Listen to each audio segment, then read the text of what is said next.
আগামী ৩ বছর বিভিন্ন দেশ থেকে ৪.৫ লাখেরও বেশি শ্রমিক নেবে ইতালি সরকার। তবে এই সুযোগ পেতে যেতে হয় দীর্ঘ যাচাই বাছাই প্রক্রিয়ার মধ্য দিয়ে। অবৈধ অভিবাসী ঠেকাতে ইতালি সরকারের নেয়া কঠোর এই পদক্ষেপের ফলে এবছর আবেদন জমার সংখ্যা কমেছে রেকর্ড সংখ্যক। তবে ৩৬টি দেশের আবেদনকারীর তুলনায় এবারও বাংলাদেশিরা সবচেয়ে বেশি আবেদনপত্র জমা দিয়েছেন বলে জানালো ইতালির স্বরাষ্ট্র মন্ত্রণালয়ের ইমিগ্রেশন ডিপার্টমেন্ট। বৈধ উপায়ে ইতালি যাওয়ার সুযোগ পাওয়ায় খুশি প্রবাসী বাংলাদেশিরা। ইতালিতে বৈধভাবে আসার যে প্রক্রিয়া ফ্লুসি বা স্পন্সর ভিসায়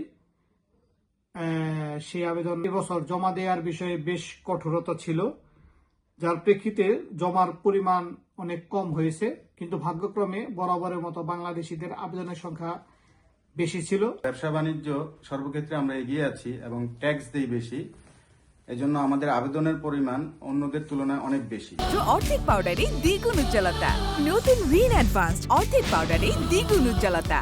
কঠোর নিয়মের পরও ইতালি স্পন্সর ভিসা পাওয়ার দৌড়ে এগিয়ে আছেন বাংলাদেশিরা। দেশটিতে বাংলাদেশি ব্যবসায়ীদের দৃঢ় অবস্থানই এর কারণ বলে মনে করছেন প্রবাসী বাংলাদেশিরা। সময় সংবাদ, ইতালি।